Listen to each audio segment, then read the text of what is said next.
Bom dia a todos e todas, estamos aqui mais uma vez neste sábado maravilhoso aqui em Foz do Iguaçu, um pouquinho fresquinho, né? Não é o calor habitual, mas nós aqui vamos esquentar o assunto, né? Isso que é o mais importante. Estamos no programa Projeto de Vida, sempre aqui com vocês, na RCI, Rede Comunicadora Iguaçu, ao seu lado. Para quem acompanha na AM, né, na transmissão AM é 1320, para quem está acompanhando a gente no Facebook da rádio, para todo mundo, né, para o Cosmos. E estamos aí disponíveis, se você quiser fazer algum comentário, mandar alguma pergunta durante o nosso programa, é só usar ali o Facebook que a gente está visualizando. Bom, hoje nós estamos aqui para... Temos um entrevistado que vamos falar daqui a pouco, vamos conversar com ele daqui a pouco, que é o Fernando Carneiro. E o tema que será abordado na entrevista vão ser ambientes proexológicos, que quer dizer também ambientes favoráveis ao projeto de vida, né? Para você que está sintonizando agora, qual que é a vibe, né? Qual que é a ideia principal do nosso programa? Nós temos uma premissa, que essa premissa ela pode ser questionada por mim, por você, né? A gente até fala que não deve se acreditar em nada, devemos fazer experiências, investigar, ver aquilo que faz sentido para todos nós, né? Que assim nós teremos as nossas próprias conclusões. Mas a gente admite por pesquisa, eu mesmo eu tenho algumas experiências, né, dentro do processo de lembranças de outras vivências, outras vidas passadas. Então, para mim, esse processo que nós estamos vivendo, um ciclo de existências, é algo natural. Pode ser que para você não seja, para alguns já desperta o interesse, né? Então, isso vai muito da nossa autopesquisa. É lógico que tem muita gente que fala assim, ah não, eu só lembro que eu fui rei, eu só lembro que eu fui um governante. Ninguém lembra que foi lá um trabalhador simples, né? Algo que com menos destaque, teve uma vida modesta, né? Mas nós passamos por tudo isso, isso faz parte de um processo de aprendizagem. Nós admitimos que a consciência, a personalidade, o eu, o ego, a essência, aquilo que nós somos, ele é maior, ele é mais transcendente do que esse corpo biológico. Esse corpo biológico ele é perecível, ele desgasta, ele tem uma duração muito pequena perante a nossa vida de fato, a nossa real vida consciencial. E através disso a gente observa que quando chega num determinado nível de maturidade, um patamar de maturidade, a personalidade, ela começa a planejar as próximas vidas e fazer de alguma maneira os acertos, os ajustes do passado dela. Por quê? Existem passadinhos e passadões. Nós nem sempre fizemos coisas boas, né? A gente, lá no passado, nós tínhamos um cérebro rudimentar, um cérebro às vezes de galinha, né? Literalmente. Onde que as nossas ações, as nossas atitudes eram muito ainda de bicho, animalizadas. E o que a gente quer fazer? A gente quer acertar com pessoas, deixar tudo ali bonitinho, quer estar bem com a nossa família. A nossa família tem uma realidade de acertos do nosso passado, muitas vezes. Então nós às vezes percebemos que algumas pessoas a gente tem mais afinidade, outras menos. E tudo isso faz parte de um processo de ajuste, de evolução. Então o projeto de vida, esse programa, é justamente para avaliar o quê? Você aí, que está sentado, que está ouvindo, que está no carro, você tem ideias inatas, desde lá da sua infância, que você falava assim, poxa, eu queria fazer tal coisa, eu queria ajudar o mundo, eu queria ser professor, eu queria ser alguém que ajudasse na saúde das pessoas, eu queria ajudar o meio ambiente, ou seja, existem diversas personalidades que já acordaram e eles vieram já com uma programação existencial, com um projeto de vida para ser cumprido. E o que a gente está querendo aqui nessa rádio, nessas entrevistas, nesse trabalho, é estimular as suas lembranças, as suas percepções e questioná-lo se você está fazendo aquilo que você programou, você está conduzindo para um ambiente íntimo de felicidade, de bem-estar, ou você está desviando, você esqueceu, você de alguma maneira sente que está como um estranho no ninho, meio que andando fora de rota. Bem, é por aí que a gente vai discutir e vamos aí trazer diversas dicas. Todo início do nosso trabalho aqui, a gente inicia com o pesquisador Caio Polizel, que ele tem até um livro chamado de Autogestão, né, consciencial, autogestão proexológico. E o que acontece? Esse livro de autogestão, ele fala justamente de como você fazer uma auto-organização, né, ou seja, a gestão de si mesmo, para atingir as suas metas, os seus objetivos. Então ele vai trazer algumas dicas e vamos então ao nosso bloco Momento de Autogestão. Agora, o Momento Autogestão. Olá, ouvintes e assinantes de nossos canais, sejam bem-vindos a mais um Momento Autogestão. Eu sou Caio Polizel e hoje vou falar sobre rotina útil. E como definição desse tema, podemos entender a rotina útil como o conjunto de procedimentos utilizados pela pessoa na estruturação e planejamento da agenda pessoal cotidiana, envolvendo a distribuição equilibrada, eficiente e eficaz dos períodos de tempos diários. A elaboração da agenda pessoal deve se basear no planejamento de uma semana padrão, de segunda-feira a domingo, priorizando o preenchimento equilibrado das funções envolvidas nas áreas da vida. Áreas da vida que já falei muito aqui no quadro Momento Autogestão e envolve os temas intraconsciencial, saúde holossomática, profissão, interconsciencialidade, financeiro, o extrafísico e a assistencialidade. Eu vou retratar um pouco mais à frente estes temas. Bom, vale ressaltar que a rotina útil, realizada com clareza, com discernimento, trará em sua essência o equilíbrio das atividades distribuídas ao longo de uma semana.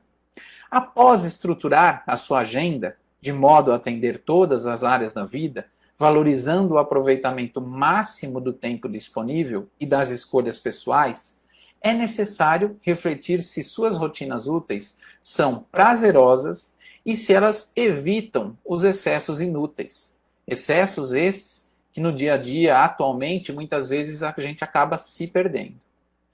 Portanto, quando nós falamos de excessos, um tema que eu não poderia deixar de fora ao tratar de rotina útil é a evitação da dispersão. Um exemplo quanto à dispersão é o cuidado no uso excessivo das atuais ferramentas tecnológicas, tais como o computador pessoal e o celular, evitando assim perda de tempo e desvios frente aos objetivos prioritários. Pense, é muito comum utilizarmos a internet para fazermos uma pesquisa e, de repente, após alguns minutos ou até algumas horas, percebermos que acabamos desviando, nos dispersando do principal objetivo. Agora, para que você faça uma análise rápida sobre sua rotina e o atendimento das áreas da vida, eu vou abordar as 7 áreas com uma pergunta sobre cada uma delas. Quanto à intraconsciencialidade, você em algum momento de sua semana investe em autopesquisa e na análise dos seus traços pessoais? Quanto à saúde, você é prudente com a sua saúde? Faz exercícios físicos? Se alimenta adequadamente? Quanto à profissão, você tem foco direcionado em trabalhos que você pode usar sua especialidade pessoal ao máximo, o que você tem de melhor? Quanto às inter-relações, busca uma positiva relação com as pessoas que você interage diariamente? Quanto ao financeiro, as finanças, você já possui autossuficiência financeira? Ou seja, você paga suas contas sem depender dos outros? Quanto à questão da extrafisicalidade, você está atento aos insights ou também investe em perceber algo que vai além dos 5 sentidos básicos?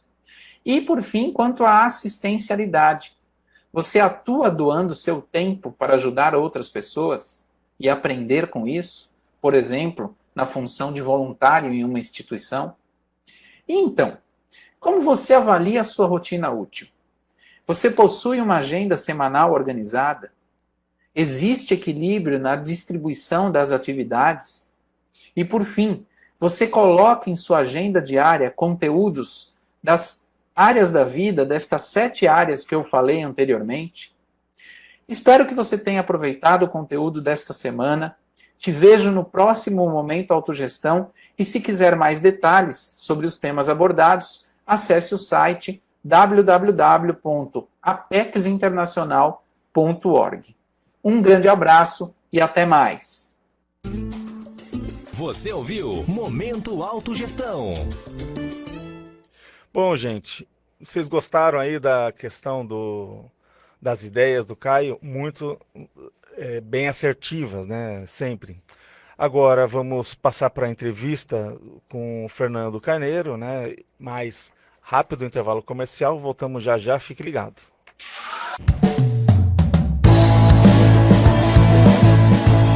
Estamos aqui nessa manhã de sábado.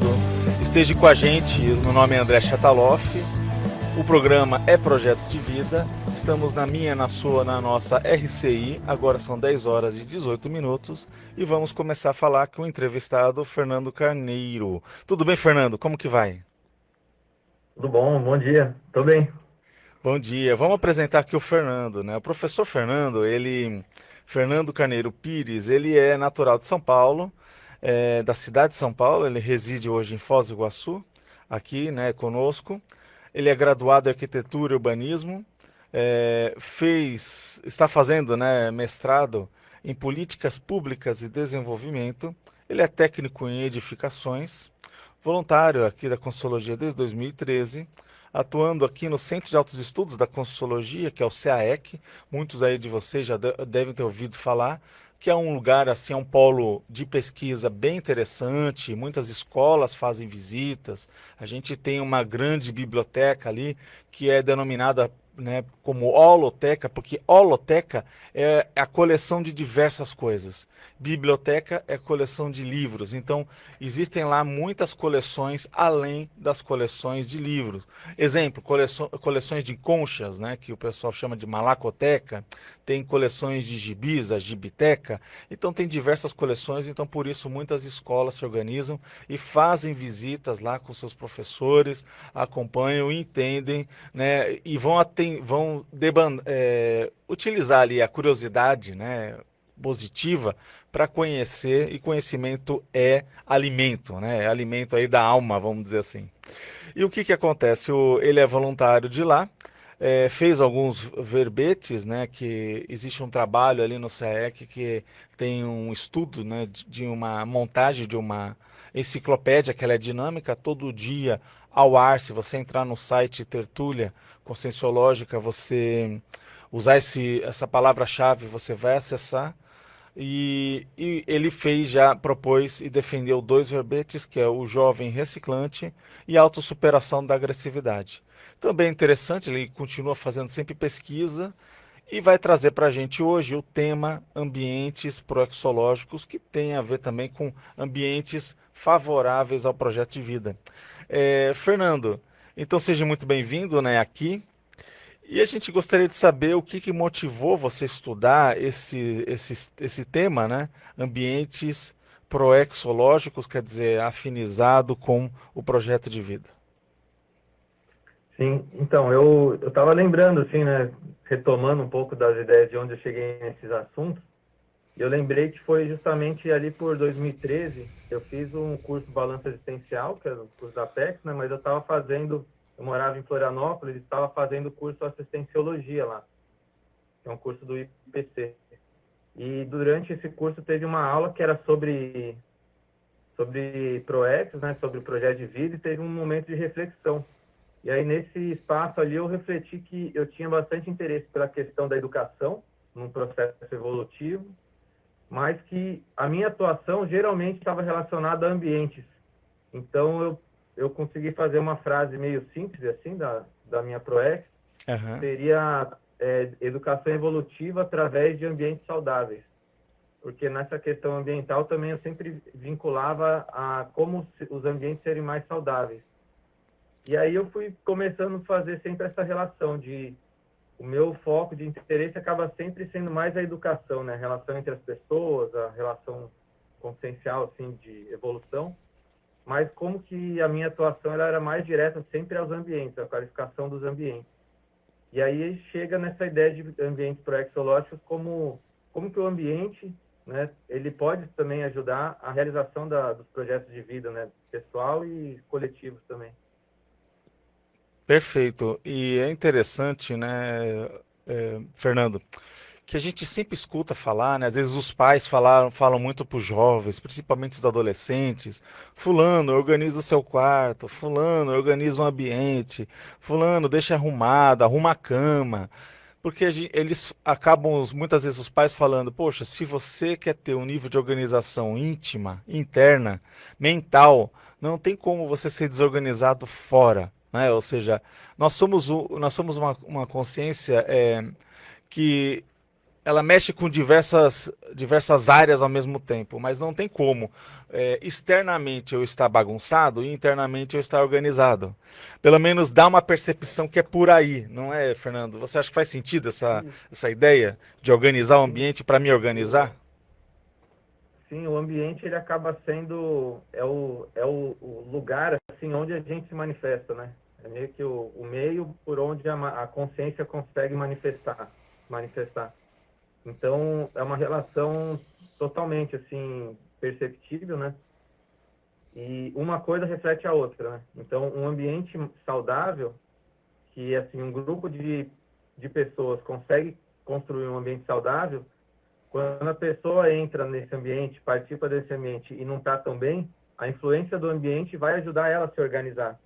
Da mesma forma que quando ela está bem resolvida, bem organizada, ela consegue perceber nos ambientes que ela vive esse nível de organização ou de saúde também, né?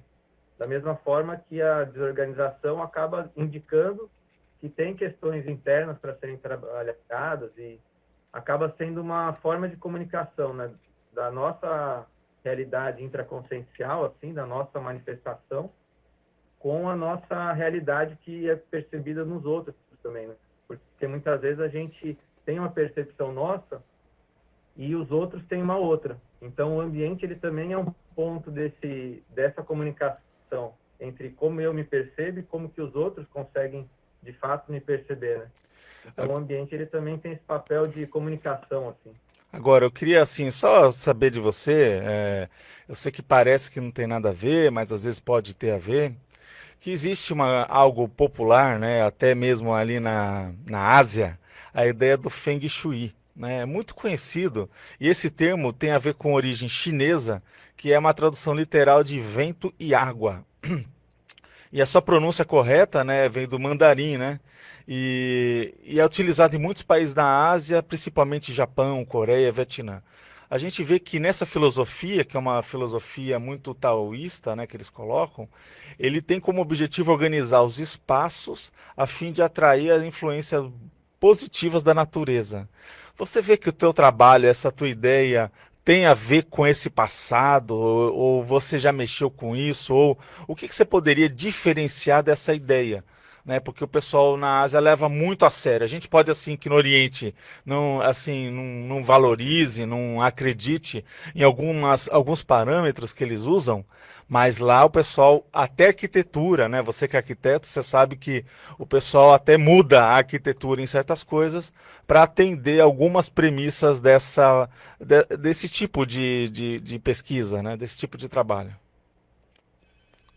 Então, é interessante pegar aí pelo nome que vento e água são dois elementos assim mais fluidos, né? Se a gente for ver como elementos naturais. Sim. E a ideia de ambiente nesse aspecto que eu estou colocando, assim, ele também tem muito a ver com isso, assim, os aspectos mais fluidos dos ambientes e não necessariamente a materialidade mais rígida, né? Então, nesse aspecto, eu acho que dá para fazer um paralelo bem interessante, que é justamente isso, assim, a qualidade dos ambientes não está só na materialidade mais rígida, mais concreta, assim, né? Então, tem muito a ver com essas relações, com os movimentos, com a organização dos elementos entre si, e não só com uma posição estática, mas também com, durante o tempo, como que isso flui, como que essas energias também são recicladas, elas são movimentadas. Então, eu acho interessante esse paralelo, né, da gente perceber essas relações com elementos naturais e a nossa relação consciencial como uma interação constante, né? Isso eu percebo sim essa relação, né, que é um aspecto assim de olhar para os ambientes que tem uma origem mais assim para uma perspectiva oriental do que o ocidental, né? Sim. Mas também é interessante que hoje a gente consegue já fazer essa aproximação, né, de modos de pensamento diferentes para construir o que a gente está vivendo hoje, assim, né? Agora, eu queria que você fizesse uma correlação, que eu vejo que o que você traz, ele vai muito além do Feng Shui, né? Porque ele tem a ver com, às vezes, esse ambiente mais otimizado com as próprias pessoas que estão dentro dele, não é? Ou seja, não adianta eu ter lá um ambiente que ele é muito positivo e tudo mais, só que eu tenho, por exemplo, objetos que podem ter uma carga muito pesada. Exemplo, a gente sabe que um material bélico, né? Ele tem um tom pesado. Mesmo se eu colocar um retrato e tiver naquele retrato o desenho de uma arma, por exemplo, aquilo vai afetar o ambiente. Ou então, assim, de uma pessoa sendo maltratada, uma foto negativa, ou às vezes até mesmo um recorte de jornal, às vezes aquilo pode virar um bagulho energético, vamos dizer assim, né? E contaminar aquele ambiente. E às vezes a pessoa não dá valor a isso, né? E eu queria que você acha disso? Como você vê? Eu percebo, assim, que o projeto de vida, né, de modo geral, assim, a programação existencial, ela tem como base geral a interassistencialidade, assim, né, a ajuda entre as pessoas. Então, isso acaba sendo também um aspecto para a gente perceber os ambientes. Assim, os ambientes, eles promovem esse tipo de relação, que é de ajuda mútua, assim, né, de eu conseguir me ajudar e ajudar quem está em volta de mim, ou a humanidade como um todo. Então, essa organização dos ambientes, no sentido proexológico, ele vai ter como fundo e como medida para conferir se está funcionando mesmo, sempre esse aspecto da interassistência também. Então, toda manifestação das pessoas, se não tiver esse tipo de relação, já é um parâmetro para fazer ajustes de melhoria para melhorar essas relações, assim, né? Sim. E aí tem um aspecto interessante que é o lado da lucidez, assim, né? Um ambiente que promove um abertismo para as pessoas se manifestarem como elas são, para conseguirem melhorar, isso é muito importante, assim, a gente não precisa reprimir aspectos que a gente não tem resolvido, né? A gente tem que conseguir ver para resolver eles. E o ambiente, tanto físico, assim, quanto das relações que as pessoas estabelecem, ele é bem importante para que as pessoas se sintam à vontade de se manifestar como elas são. E aí, com essa manifestação, com essa interação que o ambiente promove, a gente conseguir refletir e daí tirar estratégias, assim, de como melhorar, né, tanto o comportamento quanto, às vezes, a organização do ambiente também. Porque, às vezes, se a gente vai muito direto para o ambiente, a gente se retrai, né? Eu queria que você, assim, tô visualizando, mas eu queria que você fizesse assim um paralelo, né? E desse exemplos. Como que eu posso alterar o ambiente e mexer na qualidade de vida da pessoa, favorecendo que isso afete o projeto de vida dela? O que eu tenho que às vezes mudar para de alguma maneira direcionar para esse processo? Queria entender mais ou menos na prática, mas você não fale agora, a gente vai para um rápido intervalo comercial e quando retornarmos você vai continuar falando isso com a gente. Voltamos, pessoal. Vocês estão gostando do assunto? Vocês já pensaram que a casa de vocês, o ambiente, pode afetar aí no nível da qualidade, na interação, no seu projeto de vida? De repente você pode otimizar fatores na sua casa, otimizar condições para ajudar. A gente sabe, né, Fernando, que existe até aquela máxima, quando as pessoas estão naquele período de estudo, se preparar para faculdade, né, vestibular, Enem, essas coisas todas, a gente sabe que tem gente que dá muita dica falando que a pessoa tem que ter um lugar para estudar, que tem que ter um ambiente organizado ali, ela tem que sempre estudar naquele lugar, né, ou seja, fazer o cantinho ali do estudo, né? Porque tem o canto que é da bagunça, né, na casa, às vezes que não é, por exemplo, lugar para se estudar na frente da televisão. Por exemplo, assim, né? Eu sei que pode até acontecer de você estudar na frente da televisão. Eu vejo que talvez não seja nem um mal quanto a isso, mas um lugar mais fixo, para um estudo mais sério, sabe aquelas coisas cabeludas que você tem que entrar na cabeça, você tem que buscar ter um ambiente organizado, aquele lugarzinho, aquele canto, né, organizado. E isso tem a ver com uma relação do projeto de vida, porque vamos pensar que uma fase importante para todos nós é a entrada na faculdade, é você entrar num curso, ter que estudar ali para um vestibular, para um concurso, né? E que a gente sabe que essas coisas elas são determinantes, elas são sérias, elas vão mudar o nosso destino, basicamente. E eu queria que você falasse um pouquinho mais, né, para as pessoas enxergarem essa relação entre o ambiente e o nosso projeto de vida e o que isso pode afetar, né? Você trazer exemplos para a gente. Legal. É uma coisa que eu percebo assim nesse sentido é que a gente pode ver que o ambiente a gente pode ver assim um ambiente natural e o ambiente construído, né, como o que forma o ambiente de modo geral onde a gente vive. E é interessante a gente perceber que muitas vezes a gente tem uma tendência, assim, um processo de ficar muito dentro de ambientes construídos com poucos elementos naturais. Uhum. E os elementos naturais, assim, né, tipo plantas, luz natural, vegetação de vários tipos, animais, ou mesmo o contato com materiais mais naturais, não tão industrializados, isso gera tipos de relação e da nossa percepção também que são diferentes. Então, uma coisa que eu vejo como uma forma de qualificar e de alguma forma gerar um equilíbrio assim, né, na nossa manifestação é a gente também buscar um equilíbrio entre esses elementos, assim. E à medida que a gente promove ambientes construídos, né, que a gente não perca esse contato, assim, né? Então, buscar ter luz natural nos ambientes fechados é muito importante. Se a pessoa está num lugar que ela tem pouco contato com a luz natural, é importante fazer o movimento de buscar outros ambientes, não ficar muito tempo, né, em lugares mais fechados. A questão também do ar, né, da circulação do ar, é uma coisa super importante. E aí também buscar ter contato com ambientes que têm um ar com qualidade, então lugar que tem vegetação, ele é super importante, né, porque a qualidade do ar num ambiente que ele é controlado por máquinas, assim, é diferente de quando você está no meio de um bosque, assim, de uma região com árvores, né, com plantas. A questão de relação com flores, com questão visual, de cheiros, isso tudo gera vários estímulos que ajudam na nossa qualidade de manifestação. Então, os ambientes, para terem uma qualidade, assim, que também vai acabar tendo uma repercussão nos projetos de vida, é interessante que tenha esse equilíbrio, né, de elementos naturais com elementos construídos. Porque também os elementos naturais, eles são muito uma fonte de aprendizado. Às vezes você está observando uma paisagem assim, aí você percebe no jardim vários seres interagindo, né? E aquilo promove uma reflexão que você traz para um aspecto de relações humanas, assim, ou de algum estudo que você está fazendo.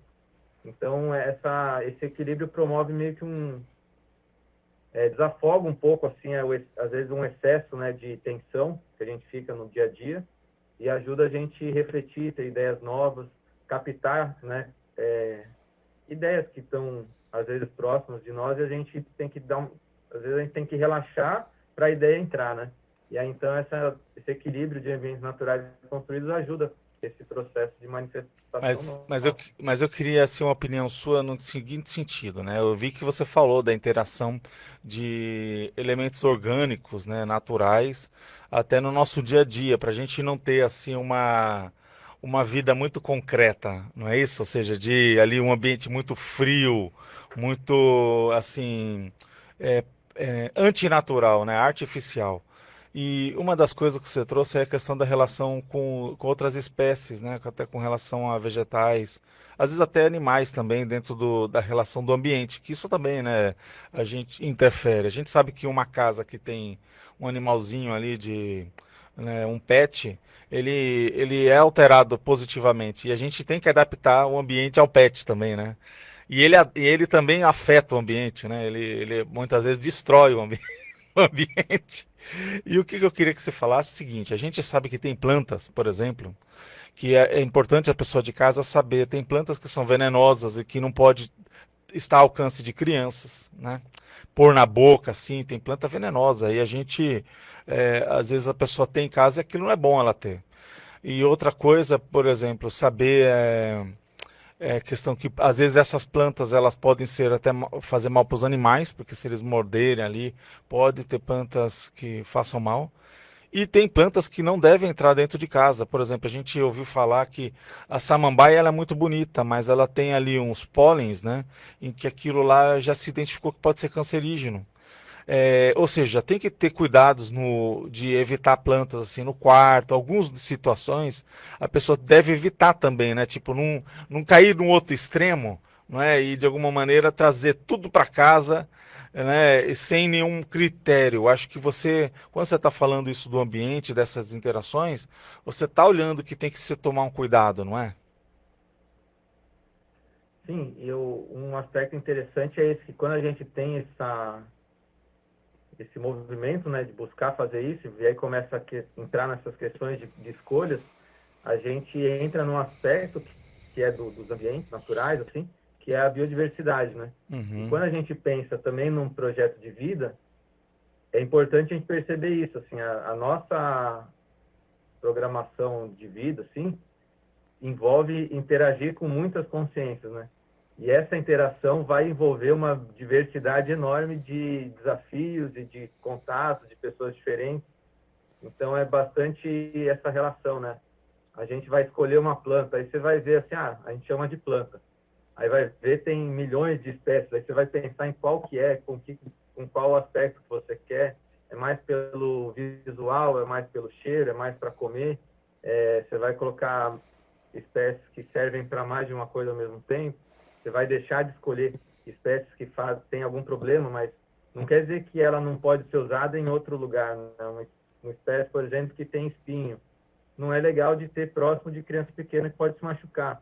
Mas tem lugares muito legais de ter espécies que têm esses aspectos de poder machucar, mas que você consegue interagir com elas e essa interação também ser educativa, assim, de alguma forma. Então, essa interação de elementos naturais construídos, ele é muito interessante porque tem um ensinamento no fundo disso, que é essa biodiversidade, né? Ou então, uma diversidade de manifestação que num projeto de vida é importante a gente também levar em consideração para abrir para um universo que tem, né, de possibilidades assim de interações e de diversidade cultural até, né? A gente não ficar tão fechado na nossa cultura ou no nosso modo de vida, na nossa cidade. A gente conseguir se abrir para conhecer o outro também, não só a partir do nosso olhar. Então, essas interações, elas têm muito esse aspecto de reflexão, né? Como que eu me manifesto, como que eu leio o mundo e como que as pessoas me veem também, à medida que eu me coloco no mundo.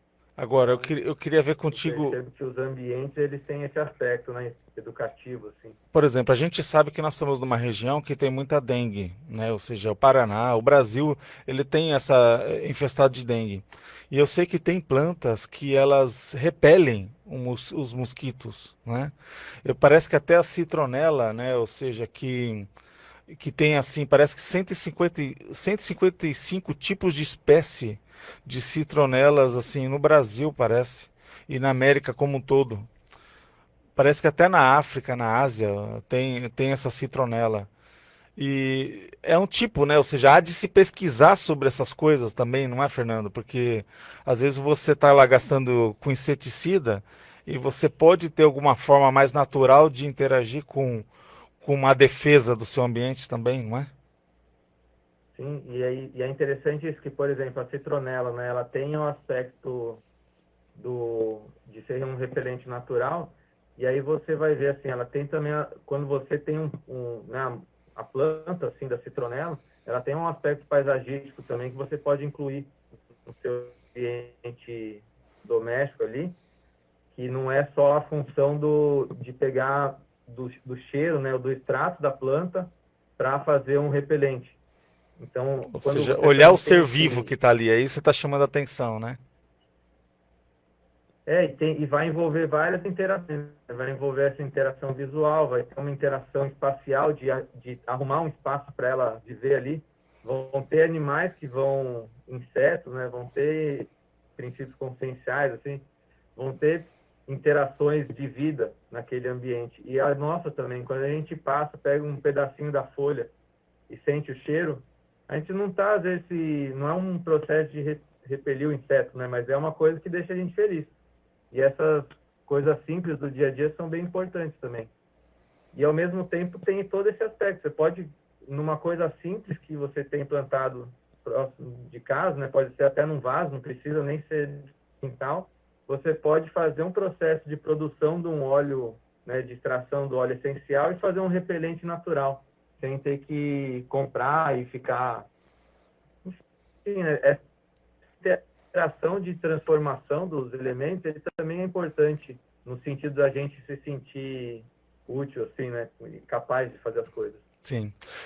Bom, Fernando, eu gostaria que você desse para a gente acho que você já conversou, você já falou assim algumas ideias, mas dicas que a gente pudesse trazer no nosso dia a dia para tornar o ambiente doméstico mais palatável, mais favorável a essa condição do projeto de vida.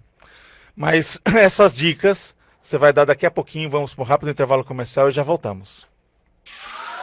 Pessoal, você está gostando do nosso programa? Participe sempre aqui do nosso chat. Nós estamos aqui na RCI, Rede Comunicadora Iguaçu, sempre ao seu lado. Temos diversas pessoas aqui interagindo com a gente, né? Temos o Claudemir, temos a Rosa, né? A Rosa Nunes. Então, você também pode participar, enviar questões. Mas nós estamos ainda indo para o último bloco aqui da nossa entrevista. Deixamos uma pergunta no ar aqui com o Fernando, justamente para ele dar alguma dica, fazer com que a gente coloque, além de tudo que ele já falou, né? Como que eu posso otimizar a minha casa, o meu ambiente que tenho agora, para otimizar do ponto de vista da minha programação existencial, um ambiente mais favorável. E vamos ver quais são essas dicas, né, Fernando? Uhum. Eu pensei aqui 4 pontos que acho que dá para organizar bem, a gente conseguir ter como parâmetros. O primeiro é ter ambientes definidos, assim, de alguma forma conseguir separar qual que é o ambiente de trabalho, o ambiente de refeição, o ambiente de descanso, o ambiente mais íntimo, um ambiente mais de trabalho. E quando a gente consegue ter isso definido no ambiente, facilita a gente separar as atividades, né? E não ficar em uma atividade pensando na outra. Um ponto é ambientes definidos, outro é 2 aspectos, assim, de ter um ambiente que a gente tenha mais uma sensação de acolhimento, de recolhimento, e um outro ambiente que a gente tenha mais um aspecto de atividade, de produtividade. Se a gente consegue diferenciar isso em ambientes, a gente consegue também descansar melhor e trabalhar melhor, né? A gente imprime esse aspecto no ambiente também. E um outro ponto, eu acho que é bem importante, é a gente pensar na alimentação. O ambiente assim, de alimentação, ele tá confortável, permitir a gente se concentrar quando a gente está se alimentando, assim, na produção de alimento, ali, porque a alimentação é o básico da vida, assim, né? Então, a gente ter um ambiente saudável para o momento que a gente está se alimentando, ele é bem importante também. Olha, é bem bacana, hein? Ou seja, você foi bem sintético. Achei fantástico a gente ter essa visão clara, né? Que como você, além de ser um pesquisador dessa questão dos ambientes, é ainda arquiteto, ou seja, você consegue visualizar a importância na rotina, né, doméstica, na rotina de trabalho, de coisas às vezes sérias que a gente tem que fazer, porque a vida não é só sobremesa, não é isso, Fernando? A gente tem momentos que a gente tem que sentar e resolver problema, e não pode ser um ambiente que nem, pelo que eu estou entendendo, quando a gente tem um lugar lá para estudar, para redefinir, para trabalhar e ter metas e tudo mais, ele é um contrassenso a gente pensar que ele não deve ser tão confortável, porque esse relaxamento, essa tranquilidade, essa condição de mais relaxada, né, ela pode ser contrária àquela condição do pique que eu preciso para atender aquele desafio que tem prazo, que tem meta, que tem ali que tem algo que necessita de uma atitude diferente. E acho que quando você está falando da pessoa ter espaços em que ela consegue desligar uma coisa da outra, é muito saudável isso, né? A gente não para pensar. Sim. E tem um aspecto de descanso, mas no ambiente de trabalho, ele é diferente daquele descanso que você se desliga do trabalho. Você realmente entra numa vida, separa a vida pessoal da vida do trabalho. Então, por exemplo, agora, nesse momento até, né, que a gente está vivendo muito, ter que trabalhar em casa, às vezes é a dificuldade de a gente ter uma vida pessoal e não ficar estando sempre no trabalho. Então, essa separação de ambientes ajuda a gente, às vezes, ter até um ambiente de descanso no ambiente de trabalho, dentro da casa, assim, mas que isso é diferente do momento de recolhimento, de descanso, né? São processos de atividades diferentes, e aí essas necessidades que a gente tem, às vezes, demandam ambientes diferentes também. E se a gente só tem um ambiente, digamos, né, uma casa pequena, é importante a gente organizar, às vezes, os móveis, um lado uma coisa, um outro lado a outra, de alguma forma para a gente se sentir que consegue diferenciar no ambiente essas diferentes atividades, né? Perfeito, Fernando. Agora, indo para os finalmente, né? Quais seriam as dicas, as considerações finais que você teria para nós? Legal. Eu vejo que essa parte da interassistência, assim, ela é bem legal de ter sempre como um parâmetro.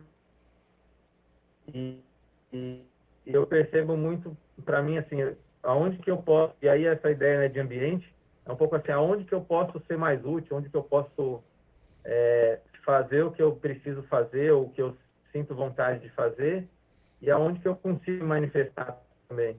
Então, essa ideia da gente perceber sempre se eu estou conseguindo me expressar, se eu não estou, qual é a dificuldade que tem, mas aonde que eu posso também me expressar melhor, acaba sendo um parâmetro para a gente encontrar esses ambientes proexológicos, né?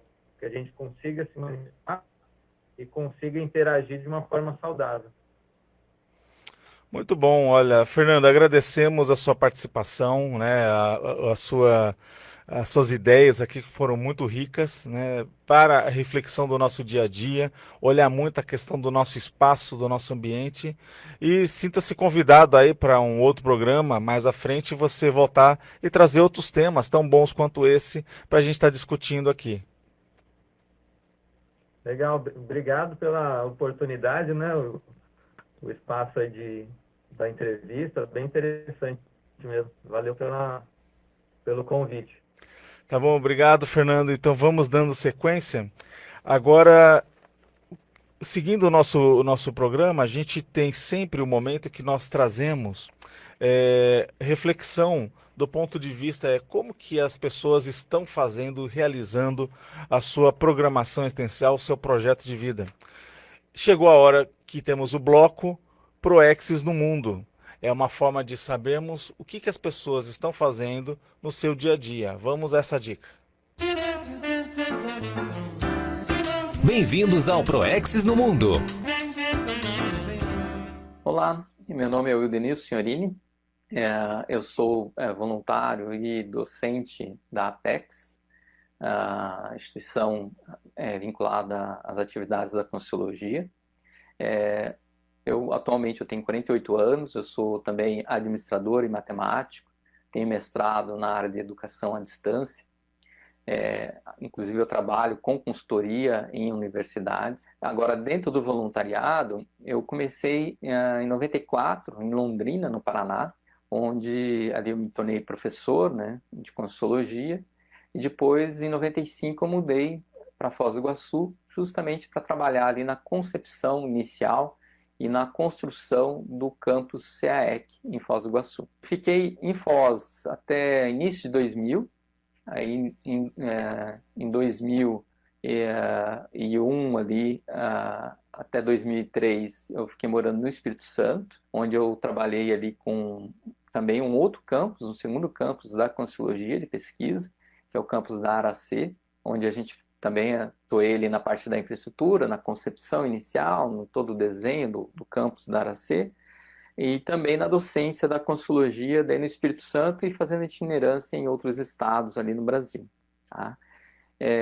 Depois eu retornei, em final de 2003, eu retornei novamente para Foz para trabalhar novamente no CAEC, coordenava também a parte da infraestrutura ali do CAEC, onde também era professor e a gente desenvolveu várias atividades ali pelo CAEC. Em 2008, eu me tornei voluntário da Apex e estou aí na Apex desde então. Tá? Atualmente eu moro no Rio Grande do Sul, em Novo Hamburgo. Sou voluntário da Apex aqui no Rio Grande do Sul.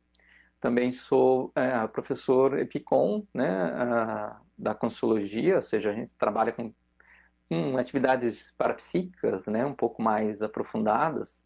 E isso eu estou nessa condição desde 2012, né, que é um trabalho um pouco mais aprofundado. Ok? Bem, eu procurei resumir ali um pouco da minha história. Eu acho bem interessante parte do voluntariado. A gente acaba crescendo muito ali com a interação com os colegas e os temas, né? São temas motivadores que acaba interessando ali. A troca no voluntariado é bem enriquecedor. Ok? Bem, espero que ajude aí no entendimento um pouco aí sobre ProEx e esses trabalhos aí que a gente faz, ok? Abraços a todos os ouvintes, obrigado. Voltamos a apresentar Programa Projeto de Vida. Bom, pessoal, estamos aqui no Projeto de Vida. Sempre no programa, durante a nossa rádio, a gente joga uma pergunta no ar e busca respondê-la no final. A pergunta do dia de hoje é basicamente o seguinte: sobre a sua programação existencial, sobre o seu projeto de vida. A maternidade não programada é um fato pertencente ao âmbito do desviacionismo ou da autoproexologia? Ou seja, vamos refletir essa questão. Será que a maternidade é uma questão de um desvio de programação existencial ou é algo relacionado à sua programação existencial? O que a gente percebe, assim, a resposta dessa questão seria basicamente o seguinte: seria que pode ser uma coisa ou pode ser outra. A gente pode analisar que tem muitas pessoas que elas têm como meta de vida, ela faz parte ali do dia a dia dela, ela ter ali uma gestação humana e de alguma maneira ter filhos e assim vai. E em outros casos pode ser justamente algo que não era planejado. Então a gente vê, por exemplo, olha o caso que a gente pode analisar dessas gravidez na adolescência.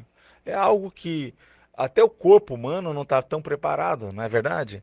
Então a gente pode analisar que esse processo da sexualidade, esse processo de organização, até mesmo da gestação humana, é algo extremamente importante para o bem-estar nosso, da criança, no caso, também. E vamos pensar do nosso projeto de vida. Aquilo pode estar dentro de um projeto, dentro de uma ideia planejada anterior a essa vida humana, ou pode ser justamente algo que saiu ali da rotina, saiu do processo do planejamento. Bem, esperamos que vocês tenham gostado do nosso programa. Sempre a gente traz aqui ideias e procura debater, questionar. Falamos muito sobre a história e a questão da importância do meio ambiente, do ambiente doméstico, da qualidade de vida, porque realmente o ambiente, o lugar onde você dorme, o lugar onde você vive, afeta a sua qualidade de vida. Esperamos que isso tenha ajudado vocês a algumas reflexões do ponto de vista de superações, de ideias, de mudanças. E continue com a gente, continue na programação da RCI. A RCI tem aí um recheio de possibilidades para você nos acompanhar. E lembre-se que todos os sábados estamos aqui com vocês, das 10 às 11 horas da manhã, com o nosso programa Projeto de Vida. Até mais, bom final de semana. Tchau.